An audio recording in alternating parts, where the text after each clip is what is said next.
cemetery. I will fight, never weary, I wanna be legendary.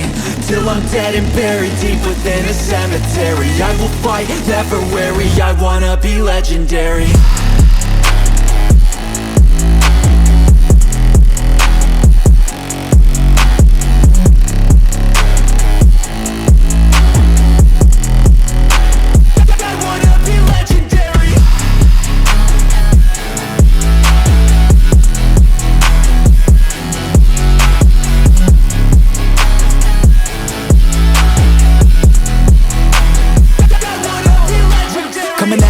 And here we have him, Peter McConville. How are you, mate? Very good, thank you. Macca, great to see you, mate.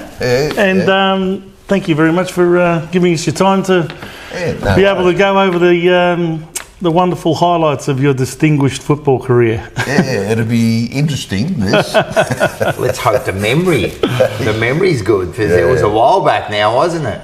Yeah, it was quite a long time ago. 1990 was your last game, wasn't it? Yeah, 1990. Yeah, that was the last game, yeah.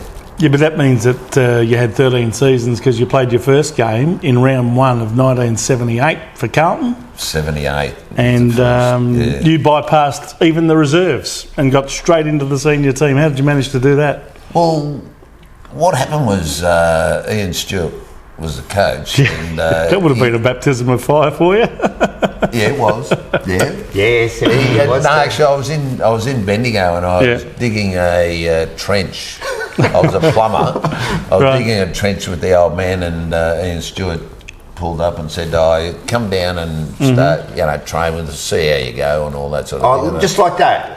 He just come up to you? Oh, he knew where I was working. Oh, yeah. He found it and said that. And then, as the first, prior to my first game, I played in the practice matches and they just kept on going, and I kept on getting, up in the seniors against, and then I think the last practice match was against Hawthorn at Princess Park. It's always against Hawthorn at Princess Park, you know that? Yeah, and every time. The last practice match is at Princess Park against Hawthorn. I genuinely did not even contemplate the fact that I would be playing, the straight away at Carlton. But it just worked out well. But you, of course, were recruited from that famous recruiting zone, Golden Square in Bendigo. So you played in the grand final the year before, didn't you, as a 17-year-old? Yeah. And you won? Yeah, I think so. I think you had a good year that year too, just for that's right. But so you've gone from playing a sort of a Bendigo league, winning a premiership medal at that level, and next minute, 6 months later, you're playing round 1 in the VFL. Well, yeah, actually, the first game I ever played with Golden Square, we played at Castlemaine. Yep. And I was in the forward pocket, and I was 16 or 17 years old, and what they used to do, Castlemaine, they used to let 5 or 6 guys out of jail to play. There was a lot of fights and things like that. So as a young kid, I got used to... Straight away, man, straight into the fight. You kick another goal and I'm going to knock them out. Like they got nothing to lose, have they, these blokes? Yeah, it was interesting. The first game I played in the practice matches, and...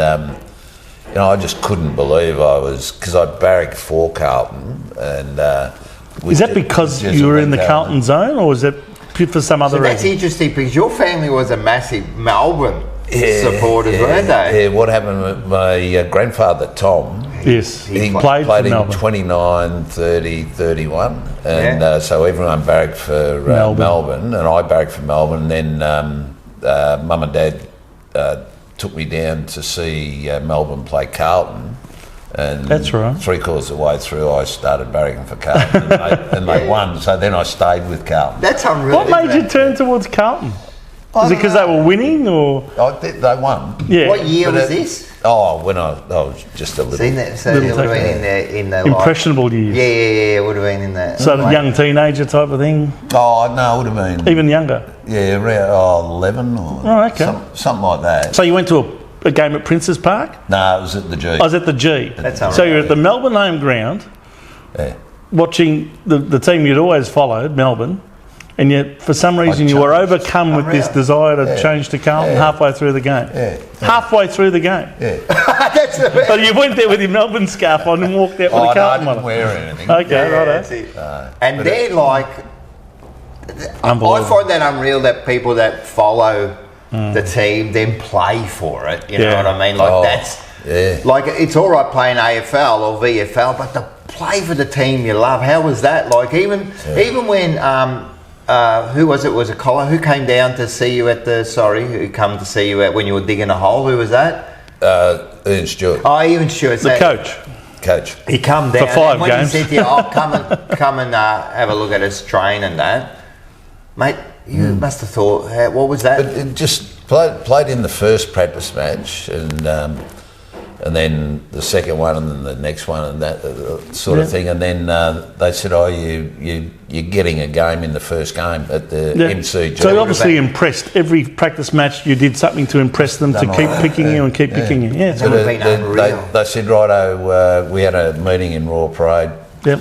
And they said, righto, now we're going to the MCG, and I had no idea how to get there. I had to get a ride with a couple of the guys, and they take me to the MCG, and we went down under the thing, and then ran out, and I think there was about 75 or 80,000 people there in my first game, and I just thought, oh my God.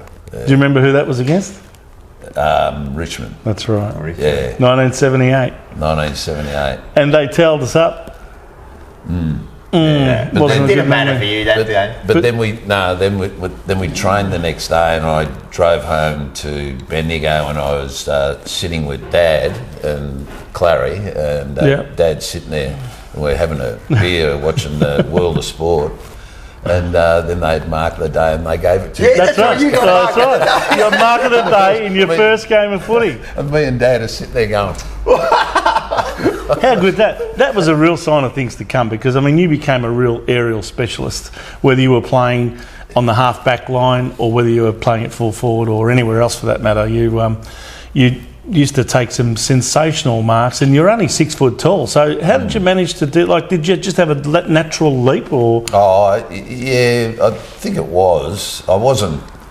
You must have enjoyed taking marks of that nature. Yeah, well, it was just something I enjoyed doing. Obviously. Yeah. I wasn't hellishly quick running. Yeah. But take a mark. But kick a ball straight. Sometimes. You did all right. Now, Macca, you're in your first year of footy, and within half a dozen rounds there's turmoil, there's board upheaval, there's a coach being sacked and he goes missing and whatever, and all of a sudden, you know, Jezelenko's, actually Serge Silvani then took over for a little while, Serge, and eventually Jezza. What were your thoughts at this time as a young 19-year-old at the time? To be honest, at that age, and something brand new, I didn't think it was that dramatic. Right. I just sort of went over your head. This might normally happen. It was more about, obviously playing and all that sort of thing. And so when you came down, did you tell us about what life was like for you? You'd come down from Bendigo, Golden Square. How did you settle into life at Carlton Football Club? Did you have to travel from Bendigo, or did you share a house with one of the players, or? Yeah, well, what happened the first year, they didn't nominate for me to live anywhere. Right. So they said, just drive down and train. So I used to drive down on, I think it was the Tuesdays for the first half of the year. Yep. And then drive back to Bendigo, and then come down on Friday and play, and then drive back Sunday. And Geez, did they give you a petrol allowance at least? That's a long way to come. I don't think so. It's a long way to travel up and back just to go to training, let alone come back for a match. Yeah. Did you ever get delayed at any stage, like during that time, where you're either going to miss training or even going to potentially miss playing? No, I had to leave work a bit earlier to go there. Make sure in case you had a flat tyre or something? Yeah.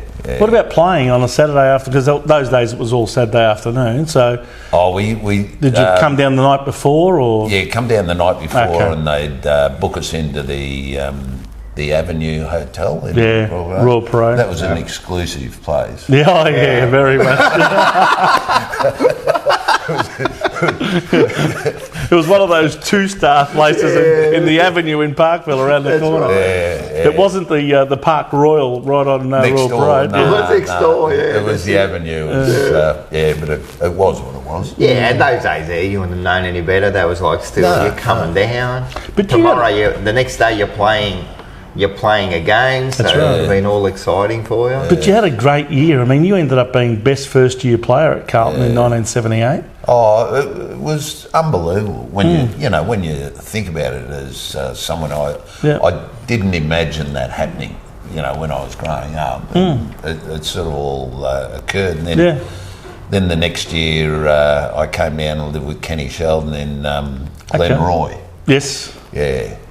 Oh, very nice. Very nice. 18-year-old. In Glenroy. Just south of Broadmeadows. That's it. Don't knock it. I used to live there as a kid. That was good. You just quickly touch on that. Like, you played your junior football naturally. Did you ever think you'd play VFL football? Not really. Nothing. Didn't even come in your head, yeah? No, I sort of... You just, as you went, you sort of just developed, kept on going. It wasn't at all me thinking when I was a kid that I'm going to play. Yeah, that's so real. But some players do. They go, oh no, I want to play. I'm going to play. When did you get your first inkling that, hey, I might be up to the grade here? When did you get your first approach, or when did some people at your... When Stuart said, you're playing next week. Obviously when Ian Stewart approached you, but before Ian Stewart approached you, had you had any discussions, or were there any talks going on at your club about you maybe moving into the city? No, I played at Golden Square as a young guy, and I just I suppose I just concentrated on that in the Bendigo League, and worried about Bendigo and all that sort of thing, and did not think go up to the big smoke.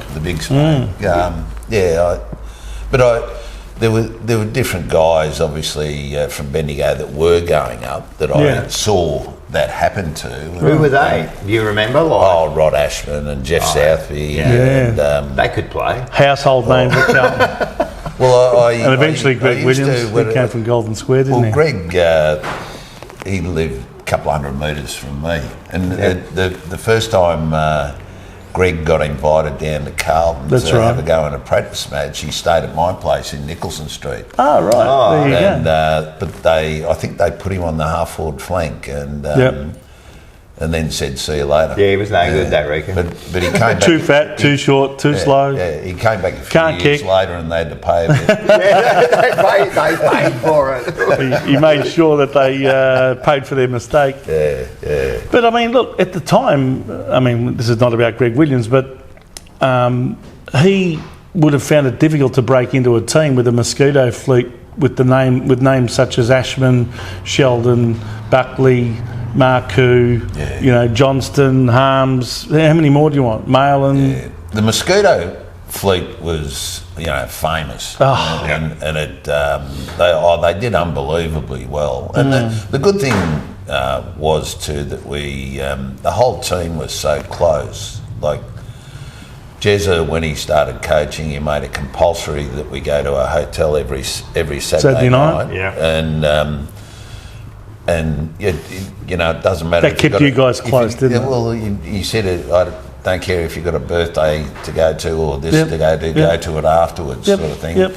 And what happened was we became that close, and when you're out on the field playing with them, you genuinely want to help them. Yes.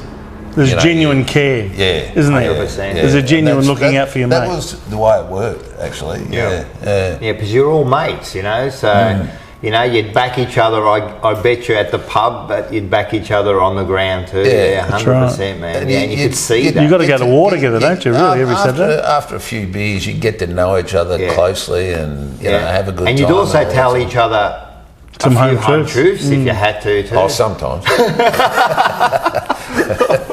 I bet you Mark McClure didn't take any passengers if he thought that you didn't do the right thing on a particular play. They used to have some pretty honest discussions. We've heard this from him, so you don't have to confirm it. He'd always. Yeah. That's 70. But that's good, isn't it? I mean, it's not like they're having a go at you for the sake of having a go at you. It's because they want you to improve and want you to learn from your mistakes. Yeah, that's right. Yeah. As I said, the closeness of even if I said, "Hang on, you didn't do that right." Yeah. You wouldn't get upset. No, You'd just say, right. that Macca told me that. Yeah, it makes 100%. sense. It's real look in the mirror stuff, isn't it? Yeah. 100%. I reckon that's fantastic. I don't understand why they don't do a lot more of that I now. just think because of the professionalism now of the whole, like the way the whole teams are structured and that now it's a completely different environment. First of all, it is. They're not going out every Saturday night together. No, you know what I mean? But that's what I mean. It's a shame that they don't. They don't. Maybe we should bring those back in, mate. Right. Like, I don't know, bring back the old days. And not take phones. You weren't. No, well, that's the other thing. Phones. Yeah. Well, back then, my phones didn't have cameras and phones didn't have video recordings. If they all went out now, I guarantee half of them will be on their phone, their social media. Rather than talking to each other. Rather than sometimes you go to restaurants or different bars, or you'd see a table of 8 people and 7 of them are on the phone. phones. Sending messages to each other on the phone. And what about, apart from the Saturday nights, did you also get together on the Sundays as well? Sunday mornings was a bit of a... Well, we'd train on Sunday and then... so this is straight after a Saturday afternoon match? Yep. Sunday morning you'd all get together at what time? We'd have to train at, I think around 9 o'clock, okay. something like that. And then... It'd just be a sort of a loosening up after a game, and then watch World of Sport. Then we go up to the rooms. Nick's bar. No, at the club. Okay. Up the top, and we'd have a beer and watch World of Sport. Yeah, that's it. That was a good day. Yeah, it was good. Now that 79 season, that would have been a special season, right? Because it all ended with the Premiership, of course, and your first Premiership of what is a 19-year-old, 20-year-old by that stage. 20-year-old. Yeah. But Jezza, he comes along. In fact, 21 by that stage. He's captain coach. Yeah, he's captain coach. Yeah. He's a tough. Jezza was the hardest coach. Like he'd say some games he'd say, righto, if you don't win this game or you don't do this, look out. And is this like at halftime or something? Oh yeah, half time. Yeah. But Jezza were already seven goals behind. Then, and then what had happened if we didn't do it? Yeah. We turn up for training and say, don't worry about the balls. Line up at the goalpost, and then we'd just run 400s, 800s, 1500s, and then 10 laps to finish. And he'd flog you on the track. Oh, unbelievably! Like without a doubt. I bet you were fit. Well, you had to be, but he, what Jezza did was bloody good, but it was unbelievably hard. Tough. Yeah. Is this where the Premiership quarter came, the third quarter? Everyone's so scared to lose. Yeah. It was like half-time rugby, boys. We don't want to get flogged on Tuesday. Let's get out there and make it happen. Yeah. Well, it worked because not only, I think you only lost 3 games that year, or 2 games, or 3 games. And but in '79, that we'll go straight to that. But that's a famous grand final. Your first grand final. You're behind with Collingwood. I think you were behind in all your grand finals, just quietly at one stage. Yeah, and you're behind. But I think Jez's hard training and that maybe got you through that last game also. Oh yeah, without a doubt, it would have helped. Yeah. Without a doubt, the hard training we did.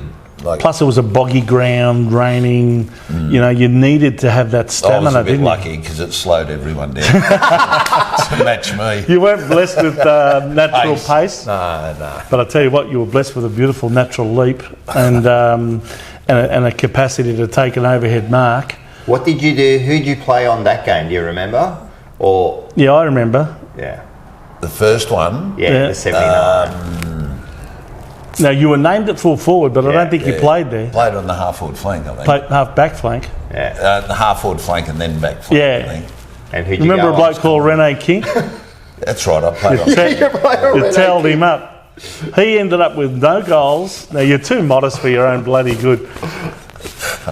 He was I've met Kinky over the last couple of decades. I've met him a lot. Yeah. And you must put him into a state of depression. Poor bloke. How many grand finals? How many grand finals has he lost, the poor bugger? 5, I think it was. Yeah. I think he played in 5, and the closest he got was the drawn one in 1977. And then he lost it all against North Melbourne when he was at Collingwood. His last one was actually playing for Essendon. Yes. In '83. That's right. Against Hawthorn. Yeah, but so anyway, you had a good game that game, and then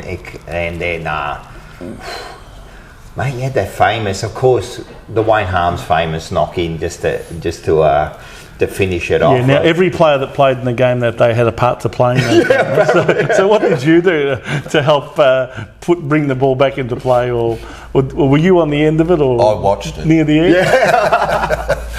Yeah, like most of us. Did you have belief you were behind at one stage in that grand final? You got belief, or was there a stage where you go, oh, I don't know, it's going to be touch and go here. I think it was the fact that we were trained unbelievably hard, so that helped in the last half as such, and also we were that close. The whole team, that we wanted to do it for each other. Yeah. And you did, man. That was like, how did that feel to win that? Oh. What is it? What's that first? I've asked this a few players. What's that? Is it excitement, relief? What is it when you win that grand final? Oh, it's excitement. Yeah. Just as a 21-year-old, you're probably not going to feel the same sense of relief as some of the guys that have been there around for 10 years, but would have been celebration time for you. Well, I dare say from the year prior and then that year, it was just all an up. And a high enjoyment, and loving being part of it, and can't believe I'm in this team and all this sort of thing. It was it's your second year of football at the highest level. The 2 years earlier, you probably wouldn't have even had dreamt of being in this position. And how did you feel then? It was like, how good's this? I can't get enough. Did you have a drive to go back to back and all that sort of thing, or or did you just want to enjoy the one that you just won? Well, enjoyed the one we won, and like going forward, you just continuously think, well, it'll be the same next year. Do the same thing. No reason why you can't do the same. Hard and do this and do that. Yeah. But then the red herring came along. All of the politics of the situation. And the 79. Did you see that coming? No. Jezelenko, George Harris, all of the turmoil at board level. No, it was a bit weird at that. Did Jezza ever talk to you guys about it? No. Or address you as a group of players? Not really, no. It must have been a shock when he was out the door and all of a sudden he's at St Kilda. Yeah, well, it happened really quickly, and or did he say, "Listen, boys, I'm going to St Kilda for a while, but some of you will be coming back to me in about 6 or 7 years from now"? He didn't say that. I'm only being stupid. It was obviously an unbelievable change to the players after what we did. But again, you just you're in that place, and keep going. But someone must have taken charge of the situation. I mean, Jezza was the one in charge of that team. So if he's out the door, who took charge of the boys to say, righto guys, this is what's happened, but this is what we're going to do from now on? I mean, was it Percy Jones himself as the new coach, or was there somebody else at the club, be it president or CEO? Ian Collins used to have talks to us, and about what's happening and all that sort of thing. And then obviously Perce would as well, but we knew of what the events were and all that sort of thing, and we couldn't do anything about it, so we just had to stay there and keep going. But the team in itself, we were that close. But you had a good year. I mean, I know. We finished second on the ladder. Yeah, I know you lost the finals and that, but up to that point, I mean, you were still having a good year. I mean, it wasn't like you fell away completely. Not at all. You held We just failed to really make it happen in the finals itself, and we had a few injuries too, didn't we, going into that series in 1980, and we went out in straight sets, unfortunately. Yeah. So all of a sudden, again, the change is made. Thanks, Perce. You've done your year of filling in for us. And along comes a bloke called David Parkin from Hawthorn. What were your first impressions? About him? Oh, well, knew of him, but didn't know a hell of a lot. Did you just call him the Hawthorn guy? No. Well, when David, actually, it was funny when David had his first speech. I think Kevin Heath might have been having a beer up on the. That'll be right. And Parko said, "Don't go drinking." And as training was going on, Parko said, "You guys have got a bit of a reputation of drinking a little bit too much. I'm going to sort yous out." So we were training, and then one day Parko was after training driving down Royal Parade and saw similar cars outside a hotel. Norton's Hotel. He came in and said, "Don't do that again." He didn't say.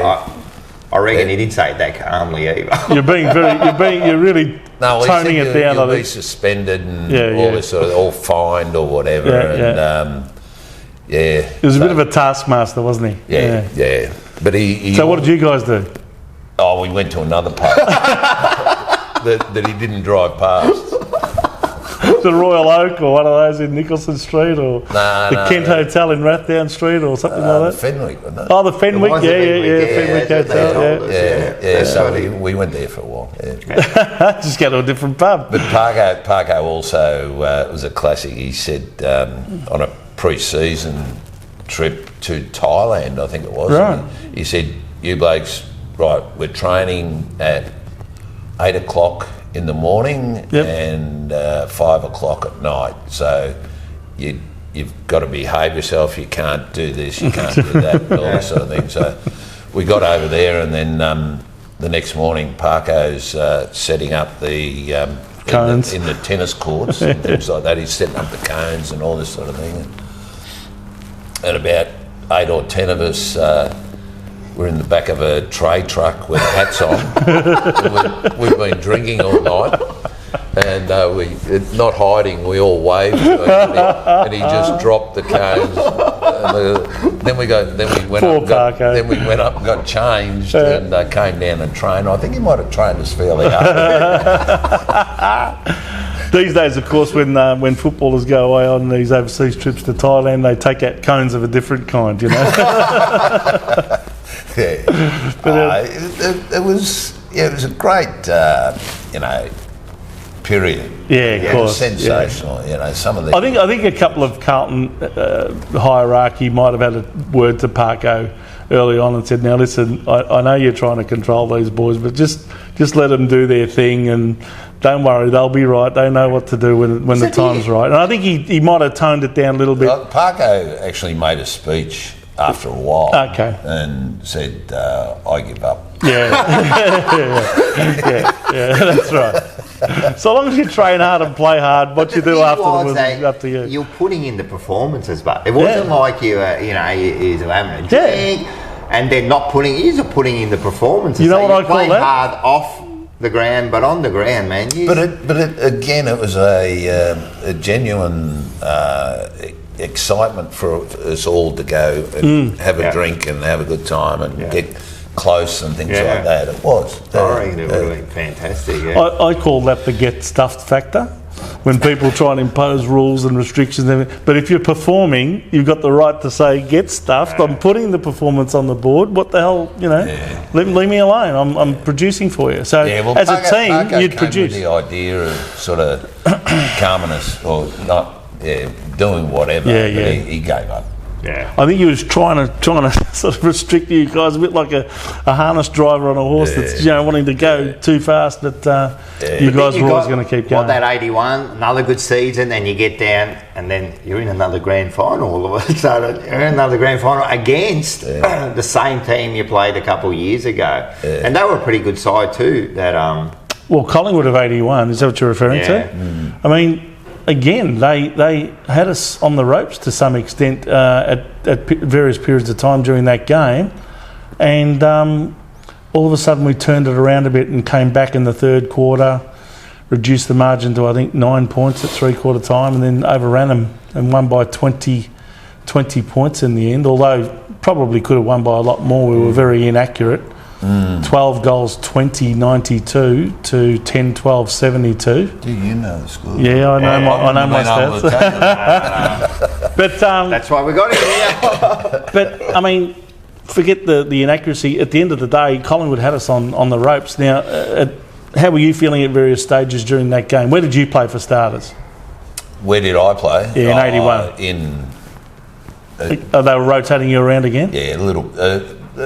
To a certain extent. Well, you were Mr. Fix-It for a little while there, man. You were and Mr. Versatile. I would have called him Mr. Versatile because I was a bit lucky that I could do that. Yeah. In the old days, you were either, in that era, you're a half-forward flanker, or you had your position. Couldn't move around. Yeah. So it was lucky that I could sort of move around a bit. Yeah. I think in the footy cards those days they had you as utility. Something like that. which really means you can go anywhere. Yeah, or a unit. Yeah, something like that. You're a unit.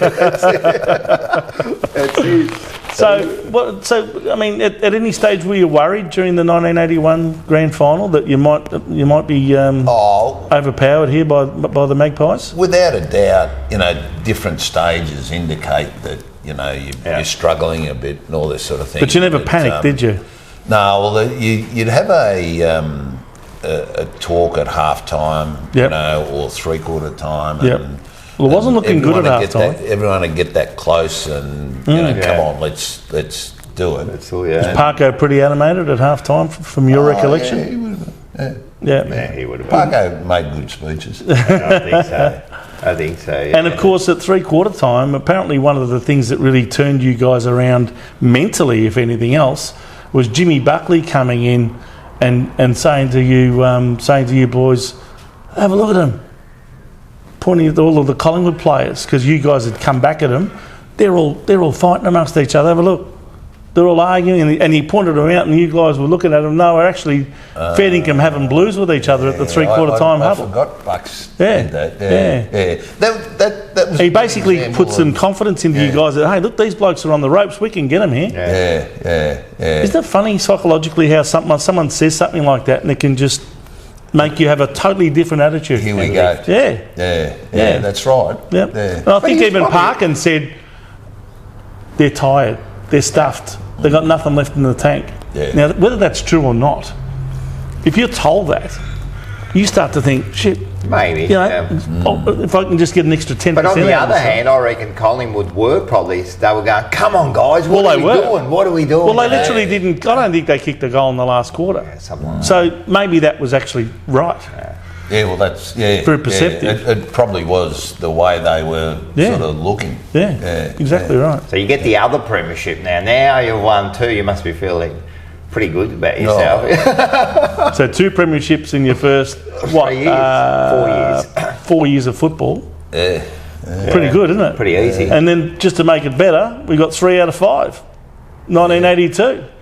And we go to the Lodge.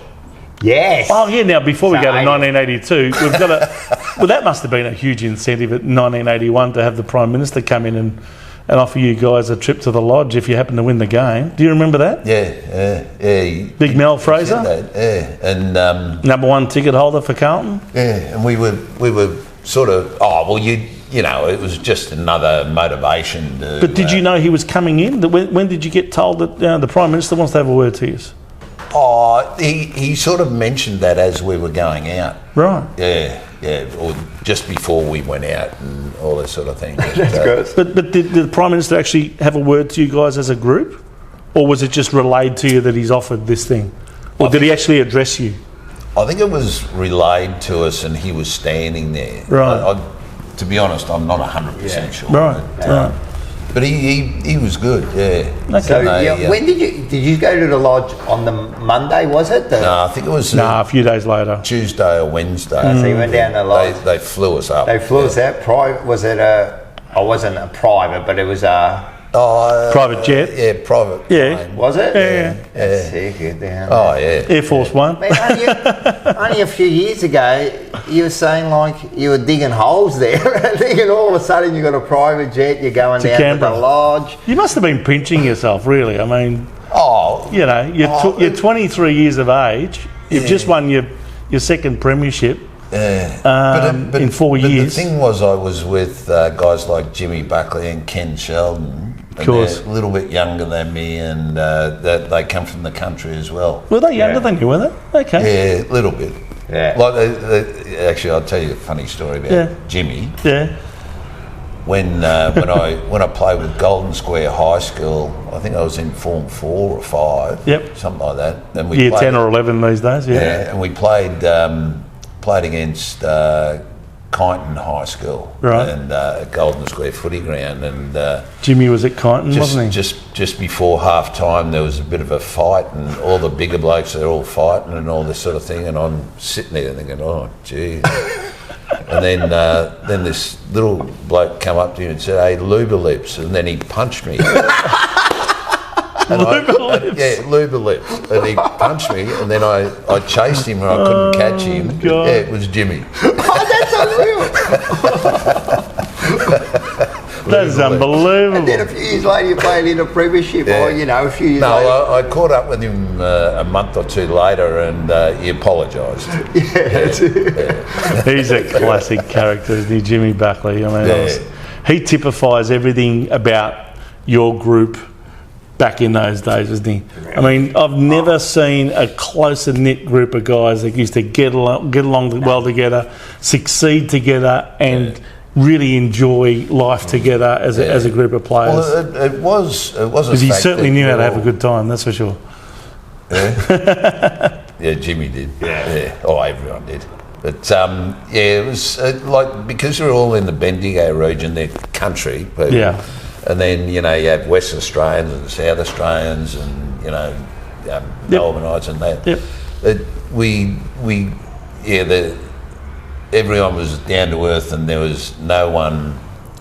Some guys would come over from Western Australia and they'd talk a bit loud, and they were told to shut up very quick. Very quick. Yeah. You had some Western Australians that you played with then back.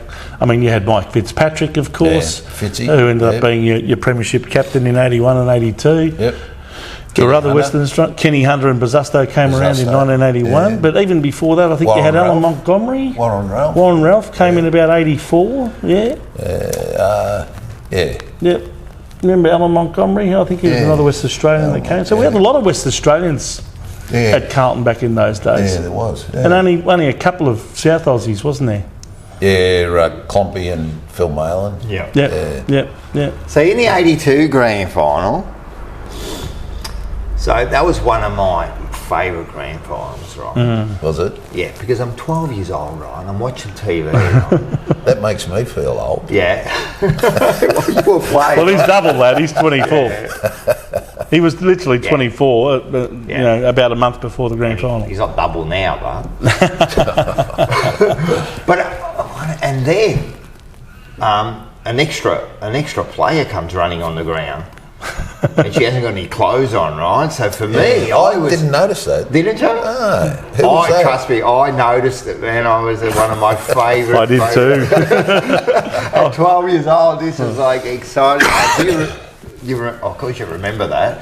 But where were you?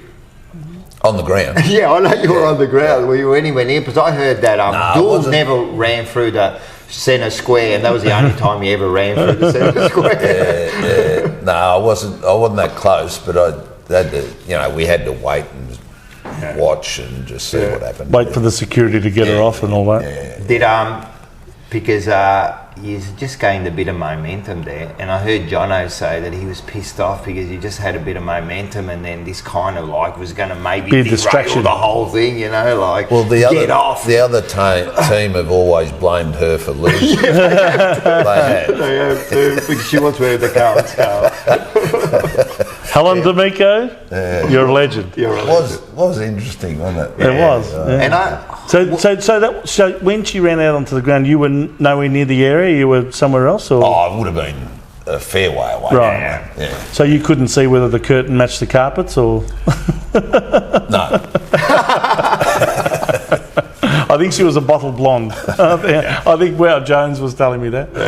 But that game there, right? Apart from that, like Richmond, I think they were favourites probably. They were. Yeah. Well, they'd tailed us up in the second semi, hadn't they? Yeah. So you went in there and but you had a fast start. It was a real quick start. I think you kicked 3 goals within the first 3 minutes or something, and that was it. That was the final margin, 18 points. Yeah, well, I played on Kevin Bartlett. Yes, you did. And he was unbelievably quick, and he kicked a few goals on me. Yeah, he did. And I think they moved Harmsy later on, didn't they? Yeah, and then they put Harmsy on him, and I went up the forward line and kicked the winning goal. I was just going to say, hey, you got your revenge. You kicked the winning one. You did too. Well, that's what I've got to say. Although Alex Marcoux says he kicked the winning goal. He did too. He kicked the last goal.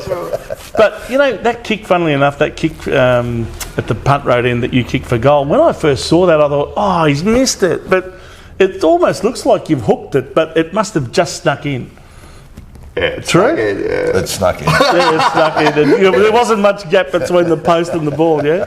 But that was like you moved to forward, they put Harmsy, you know, like on Kevin Bartlett. That's what a good coach does. I mean, that's right. Parkin. Oh, you got to. He done this. Parkin made moves that so required. Yeah, you do. Yeah. That's and he did that, and I think that was like the winning formula, Dan, because Richmond hit the front again, like you went, but then they hit the front by 20 odd points again. Yeah. And he done the moves, and they just said Kevin was hard to play on because he was so quick. Yeah. But he'd play if the ball's getting kicked to us. Yeah. Kevin would, when the ball's in there, he'd run 30 metres that way to be the free man. The free man if the Richmond bloke got the ball, sort of thing. And I'd be sort of concentrating on the contest, what it is. And he'd be out the back, So he's trying to win a cheap ball out the back, And that's. Oh, I'm not saying that. It was just the way he played. No, I know. He was very elusive. So you as a defender. You've got to keep an eye on the ball, of course, but you've got to keep an eye on the man. And if he's sneaky and he gets around you, that's how he got away from it. Yeah. Did you ever think of using some other tactics to stop him running? No.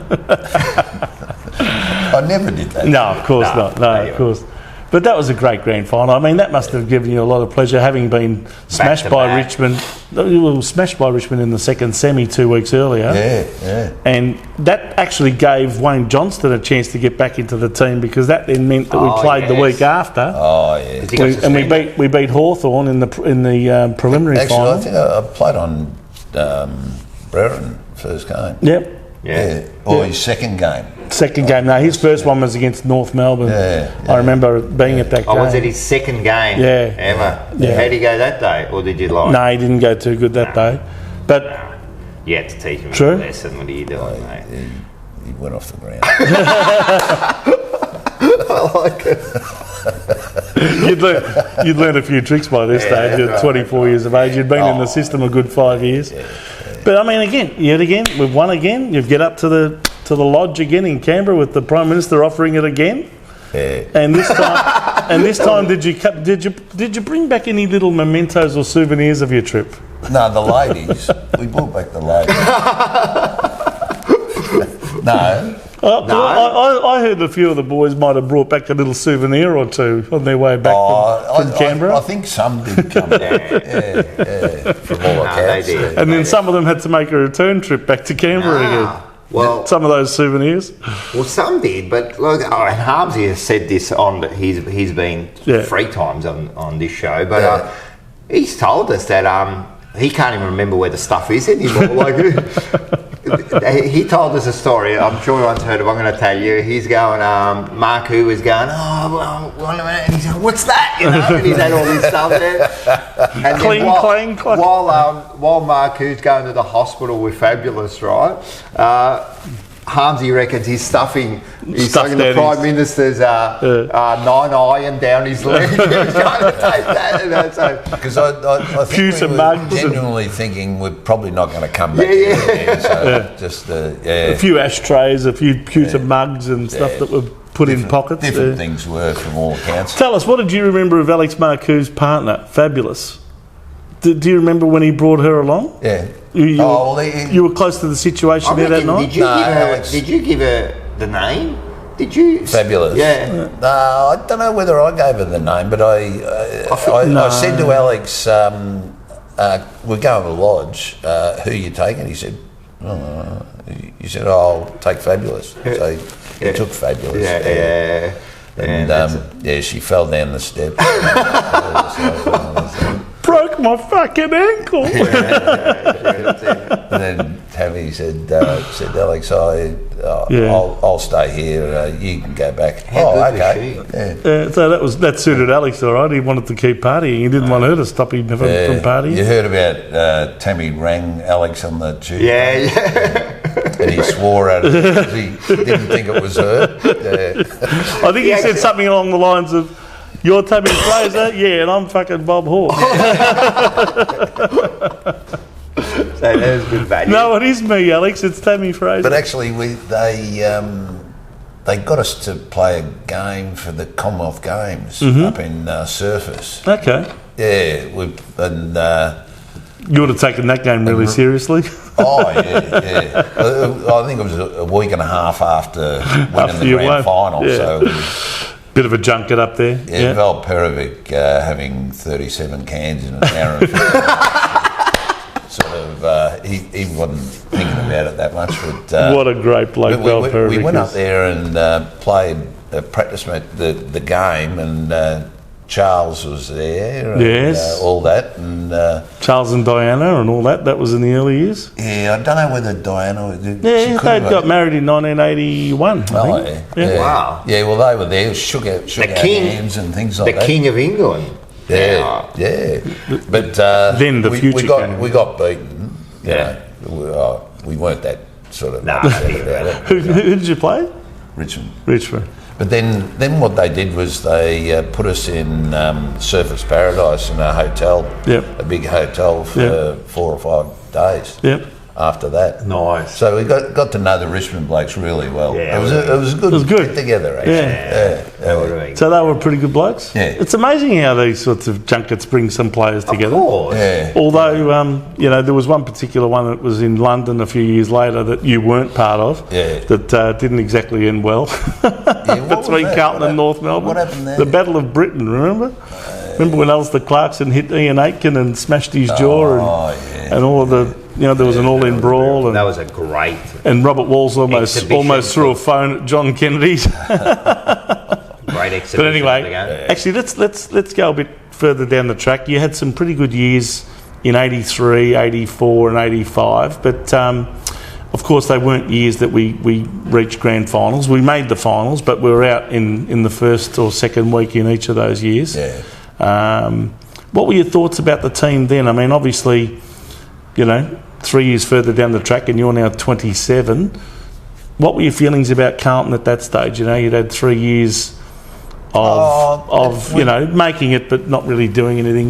Did you feel like you were getting stale as a team, or a bit tired, or a bit? There was there needed to be some change. Some of the older guys would leave and then new ones would come in. It changed a little bit, but it sort of...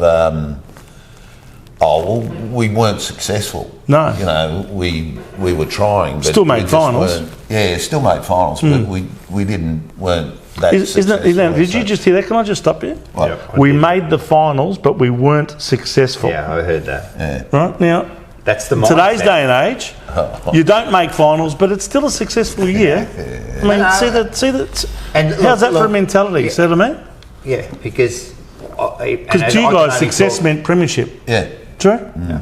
And I can only talk as a supporter, but that's how I felt. Well, it's what it's all about. Yeah. You know, what you play football for is to win the granny. Yeah, that's interesting. Yeah, so you weren't successful, but you know, like we're making finals, you're still playing good football. So you were saying that, you know, they weren't relatively successful years, and you felt that the team might have been getting a bit tired, some old guys would leave, and we had some injection of certain new recruits, some of them which ended up being fantastic recruits, like David Rees-Jones came across, Justin Madden came over in 83 from Essendon. You know, so we had some influx of new players through 83, 84, 85. Wayne Johnston became the captain in 84 after Mike Fitzpatrick left and retired. But that wasn't quite the right formula, was it? 84, 85, Jono was the captain, but we never really achieved a lot of success under him. Well, as I said before, it was purely the fact that, you know, blokes like Fitzy and weren't younger, and it just was that era of the amount of people and who they were. You know, compared to in a few years things change a bit. You know, that's the way football is. Well, effectively the end of 85 really signalled the end of an era, I think, between that sort of late 70s, 78, 79 through to 85. That group of players that have been so closely knit, so well, I think the Bendigo so successful together. Region compulsory thing was finished. That was all over too. And in fact, 86 was the last year that we were able to get recruits across. That's why we all of a sudden had this massive influx in the final year with Kernahan, Motley, Bradley, all from South Australia, and Dorotich from Western Australia, and Bernie Evans came across from Sydney. Now, you at that stage had an offer from St Kilda. Was that correct? Yeah. So what happened there? What happened? Yeah, I mean, you were at Carlton. Did you intend on staying at Carlton, or were you looking for a change? Well, I was looking for a bit of a change. This is at the end of 85? Something different. Yeah, something to reinvigorate you, challenge you. But I spoke to St Kilda, and then I spoke to one of their managers, or one of the big bosses at Carlton, and said that I'm going to St Kilda, and he said, we'll give you not as much, which was not much at all, not as much. And I said, okay, I'll stay at Carlton then. And right. And he said, okay, well, I'm meeting with the St Kilda guys this afternoon for another reason, and He said, I'll tell them you're staying at Carlton. Right. And then the next day, St Kilda turned up at my house and said, welcome to St Kilda. Really? Right. So who was this done through, your manager? No. Who was that done through? I'm not going to say who. Oh, right, okay. It was one of the big bosses at Carlton. Yeah. Right. What he did was went and talked to him, and then sold me and Wow to St Kilda. Oh yeah, so they made a bit of a deal there. Yeah. But I think it's been documented. It was a good deal for you too. Genuinely, wasn't it was a good it was a good thing, because you can imagine going to a completely different environment. Yeah. And in those days there was Plugger Lockett and Danny Frawley. They were really emerging when you look at the names. Robert Harvey just started in 87, I think it was. Yeah. There was a hell of a lot of young guys in that. Yeah. And Trevor Barker and the Cunninghams and all that sort of thing. Greg Burns. I didn't, Burnsy, and I didn't know those guys that well. But turned out really good because the young blokes, and we were the older ones, it worked out pretty well. It was a good mix. It was a good blend. And it was a good environment too. Yeah. How did you find the culture at St Kilda compared to Carlton? How would you rate? It was a bit different. How would you compare them? Well, when I left Carlton, because and this was at the end of 85, right? At the start of 86, you're at St Kilda. Well, when I went to St Kilda, I lived out in Bentley, and it I was wondering where all the gangsters were and all that sort of thing that I'd seen for 5, 6, 7 years. They were there. They weren't out at Moorabbin, sort of thing. They were there in the stands waiting. So it was a different environment. No. When 87 can't win the grand final, you watched that, of course. How'd you feel? Didn't. No, I just put it in my mind that I'm someone Now else. it's a good player, Yeah. Even 86, we made the grand final against Hawthorn, but you would have just, by that stage, your mindset is, I'm at St Kilda now, I've got to focus on that. You know what? I think you had 3 premierships. I think that helped a little bit. I reckon if you had no premierships and then you leave and then they win one, you go, oh man, I wish I was there. But I think that might. In a way, look, it was, but it was a whole new lease of life. Yes. That's what I was about to say. With I Plugger Lockett was a freak. Oh. The amount of years that I Did you ever get in his way at training and pay the price? No. Incredible player. He's built like a tank, isn't he? I genuinely rate him the best I've ever seen. Right. Could be. Plugger. He'd be in that top 3. Well, he won the Brownlow in 87. Since when do you see a full forward win a Brownlow medal? Not many. Yeah. I don't think we've seen one win a Brownlow medal since. It was funny. Darryl Bulldog was the coach. Yeah, now what was he like? Yeah, good. Was he? Yeah, he's a good bloke. It's interesting, because we've had interviews with others who have said, he was all right. Yeah. Not that he was a bad bloke. He was good, and they liked him and all that, but in terms of coaching, he didn't want to be there as a coach. He would much rather have been with the boys. He wasn't absolutely keen on the coaching, but he was a good bloke. Yeah. But it was funny. I'll tell you. Tell us the story. We played St Kilda playing Sydney Swans, and we went up to Sydney the day before on the Saturday, and we stayed in King's Cross in a hotel, and the coach said, "Righto, everyone, we're eating and all this, and now go up to your rooms and we're playing tomorrow." And Plugger Lockett was in my room, and the two of us having a talk, and I'm talking to him. Like I come from Bendigo, he come from Ballarat. So we knew different. I knew people in Ballarat anyway. The country grapevine. Yeah. But then I went to sleep, and he snuck out to King's Cross and had a drink till 3 o'clock in the morning, and then is that all it was? A drink? And then snuck back, and then I think he kicked 4 or 5 the next day. I found out about 2 weeks later that he snuck out. And he still kicked 4 or 5. So you got along pretty well with him. You were good mates together back then. It would have been. Look, I think honestly, as Rocco said, I think it would have been good for some of you guys who had been at Carlton for a number of years, had tasted success, especially early on in your careers. Yourself, Alex Marcoux, Kenny Sheldon. And you went across Ricky Nixon, Ian Muller, Warren Jones. Wow. I mean, and to go there, really almost, I think St Kilda looked at you guys as people that could go there and teach them a lot of what it takes to be successful and to try and change the culture at their club and make it more like Carlton. Yeah, is that how you felt? I think in a way we did. Did they appreciate that? These young guys all look up to you guys? Making everyone closer, sort of thing. Yeah. We after a game, we'd go up to the social club and say, "Come on, boys, come on, we're having a drink, or we're going here, or we're doing that." So did you do the dinners after the games and all that sort of thing like you did at Carlton? Not always, no. But it was more a get together and have a drink and things like that.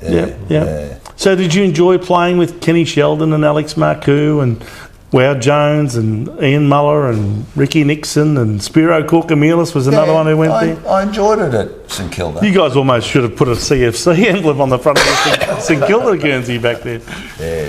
No, it was good to like Trevor Barker. It was I didn't know him. Did you get along well with him? He was a ripper of a bloke. I got to know him really well.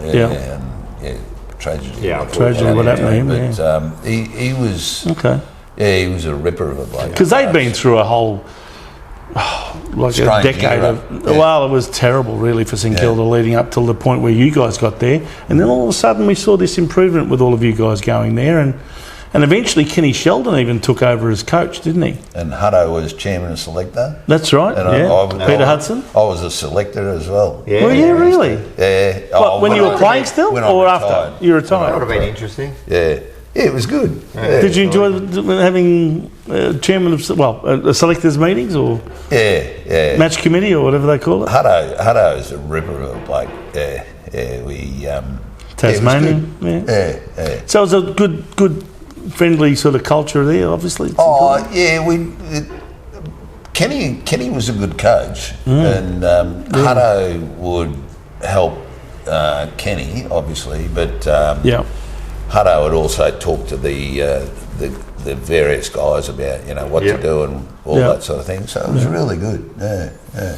And of course, Kenny took St Kilda to some finals in the early '90s too, and unfortunately couldn't take them deep into the finals, but he did relatively well to take St Kilda into the finals. They'd hardly known what finals was about back in those days. Yeah, it's true. Yeah. And but you retired at the end of was it the end of 1990?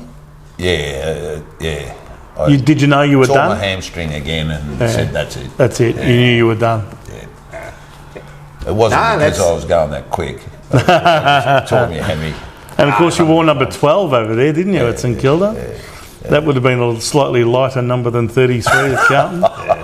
Wasn't that heavy? I reckon you did damn well. Now, the one question that I must ask you: you were renowned for having that beautiful dark brown hair and locks that used to flow as you were flying high for marks back in the 80s. Did you vacate because this other bloke with a jet black hair called Stephen Kernahan was coming over the Carlton? So it was like out goes one and in comes a new one. No, I didn't vacate because it's Sticks. Right, okay. Actually, Sticks a year or two prior, he went on a footy trip with us over to LA. Oh, right. I think it was. He was a young as part guy. of a Carlton one? As part of the Carlton football trip. We were already grooming him to come over. Yeah, and we got to know him, and then he didn't come over that year. It might have been the year after, or something like that. Oh yeah, I was going to say he was young, but he still would have been like 19 or 20. So he was a legal drinker. Yeah. Geez, can he down a Crown Lager or two? Even at that stage, I reckon. Sticks. In America, you got to be 21, don't you? I think you do. I think you do. I think you're right too. Did you look? Now you left at the end of '85 and started St Kilda in '86. Did you then see all this influx of players, including Kernahan and Bradley and Motley and Dorotich, and think, "Oh my God, I should have stayed"? Look at this! Look at this influx of players. Not really. No? To me, it was purely just had that great period. And now work on this one. New phase, new challenge. It wasn't about I'd rather stay here or do this or do that. It was you go on with a different stage. Yeah. Anyway, it was a great career. It was a fantastic career, Pete. How many? You know all the stats. Games, goals, how many? Well, come on. How many did you play? You remember? Luckily, night games, they counted. Do they count night games? They do. Let me just check on the night games. I got in the 200 club by night games. You're right, too. And actually, Vel Perovic... Oh, they count those, don't they? They do, Vel Perovic refused to have night games. He said, I don't play night games. And he played 194 or something.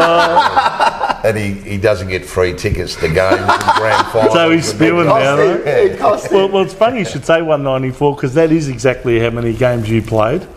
194 in terms of without the night games included. 140 at Carlton. And 180 goals, 157 of those at Carlton. So obviously a good mix between playing back line and forward line. And as we said earlier, Mr. Versatile always could be relied upon to do a job down in the back line on a dangerous forward, or go up forward and take a few speckies and kick some beautiful goals. We remember all the great games. But overall. A great career, really. 3 premierships. And and one of the best highlight reels you'll see going around. So, mate, you played some scintillating football back in your day, and you're a credit to yourself and to the Bendigo region, because we've often prided ourselves on players that have come from that area, and you stand very comfortably next to names like Southby and Williams and who was the other one we said earlier? That was a Peter Dean. I think he came from there too. And Dino, and others. Yeah. But you certainly take pride of place in the history of the Carlton Football Club as one of our greatest players, and that's what we're here for, mate, to interview the legends of the Carlton Football Club. Mate, well done on a fantastic career, and thanks again for joining us today. And now, you legend of Carlton, but now you're a legend of the jumper punch. You are. That's at the top of the list of accolades. Is it? Yeah. That's it. All right. Thanks, mate. And Good on you, go Peter. Blues. Come on, give us a Go Blues. Go Blues. Go Blues. Buried deep within a cemetery, I will fight, never weary. I wanna be legendary. Till I'm dead and buried deep within a cemetery, I will fight, never weary. I wanna be legendary.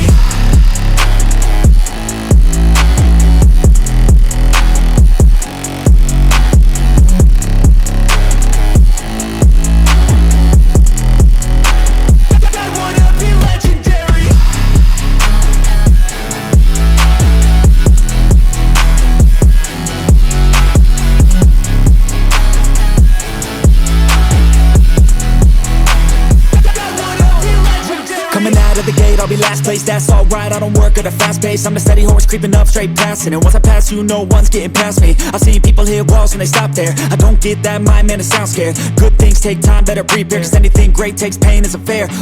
Take it from me, cause I got to this place where no one can tell me to do anything. I call my own shots, I call my own place. I enjoy my life almost like